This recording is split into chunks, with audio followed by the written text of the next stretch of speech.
जिगर लागतं, मातीत मिसळावं लागतं, लोकांच्या भावना जाणून घ्याव्या लागतात. 93चा भूकंप आठवा. इथं दोनच या स्टेजवर असलेले कितीतरी महान नेते, आदरणीय डॉक्टर साहेब असतील, पवार साहेब असतील, अक्षरशः प्रेत उचलून तिथं ते काम करण्याचं काम आमच्या नेत्यांनी केलंय. आणि आज तुम्ही आम्हाला विचारता तुम्ही या भागासाठी काय केलंय? आपण उतणारी मातणारी माणसं नाहीत आणि ज्या ताटात खाल्लंय त्या भाकरीला विसरणारी माणसं नाहीत. ही निवडणूक ऐतिहासिक आहे. तुम्हा सगळ्यांना सांगायचंय, टाळ्यांसाठी बोलणारी मी नाहीये.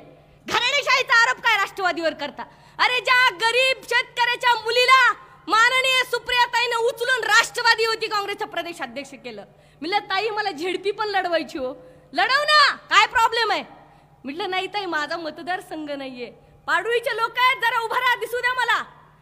ताईंनी मला तिकीट दिलं आणि अक्षरशः माझ्यासाठी दिल्लीतून, मला तारीख आठवते, 11 फेब्रुवारी 2017ला डायरेक्ट माझ्या मतदारसंघात आल्या एका गरीबाच्या लेकीला झडपीत पाठवण्यासाठी.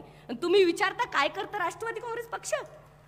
मी म्हणलं ताई गर्दी जमणार नाही बरं का, तुम्ही पवार साहेबाची मुलगी आहेत, माझ्याचने जर गर्दी नाही जमली तर तुम्हाला बट्टा लागेल. मला काय म्हणलं त्या काकू, सक्षणा माणसं 10 असू दे, मी कॉर्नर मीटिंग घेईन, लोकांसाठी तुझ्यासाठी रॅली काढेन एखाद्या गल्लीत, मी येणार म्हणजे येणार. त्याला नेता म्हणतात, मोदी सारखं नाही, लोक कितने हे, म्हणजे मला अजून उत्साह. 1.5 दिवसातून कोलवसात ह्या मोदीचा प्रकार. ही मला सांगायचं, ह्या निवडणुकीच्या निमित्तानं माननीय राणादादांसारखा सुसंस्कृत माणूस, अहो आयुष्यात कधी कोणाला शिवी दिली नाही. समोरचा उमेदवाराची भाषण मी बघायले, काय उड्या मारू मारू बोलणं, काय उड्या मारू मारू बोलणं. बोला काय हरकत नाही, पण ओरिजिनल ते ओरिजिनल असतंय. त्यामुळं ती उगाचच अंगात नाही रक्त न हनुमानाचं भक्त. ती हनुमानाची भक्ती घरात दाखवा. निवडून तर राणा जगजितसिंह पाटीलच येणार, ही काळा दगडावरची पांढरी रेघ आहे. आम्ही समाजाच्या हिताचं राजकारण केलंय. 2015 1 कोटी रुपये माननीय राणादादांनी सगळ्या जे शेतकरी आत्महत्याग्रस्त कुटुंब आहेत त्यांच्या विद्यार्थ्यांना वाटले. ओपन चॅलेंज आहे माझं, पत्रकारांना नैतिक जबाबदारीने सांगते, हे खरं आहे. डायलॉग घेऊन टाळ्या पिटणारे आमचं नाहीये, आम्ही खरं बोलतो.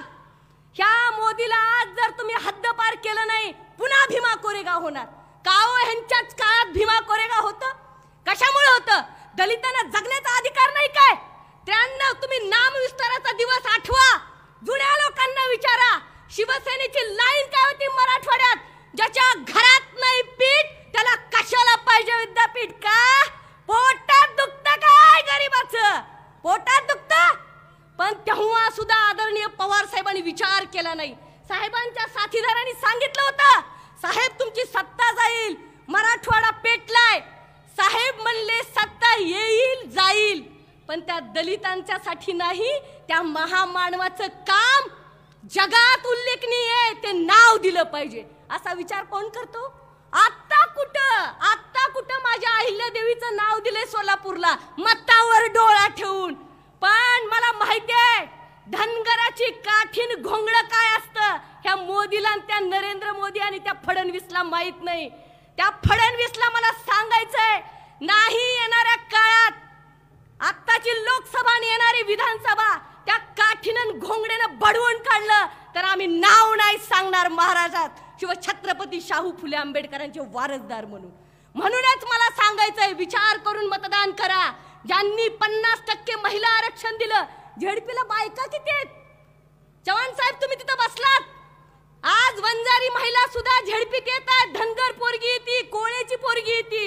ही ह्यांची देण आहे, साहेबांची देण आहे की गरीब आला पाहिजे समाज घटकात, ते आपण विसरायचं. आज देणं करी लागतो आपण. मतांचं राजकारण माननीय पवार साहेबांनी केलेलं नाहीये आणि माननीय ताई पण करत नाहीत, म्हणून सगळ्या घटकांना न्याय देतात. अशा नेतृत्वाला, अशा पक्षाला आपण पुढे नेलं पाहिजे. आणि माननीय राणादादांना गुलाल 100 पोती आपण उधळायचा आहे, सोबत बेल भंडार पण उधळायचा आहे. जय हिंद, जय महाराष्ट्र, जय राष्ट्रवादी. थँक्यू.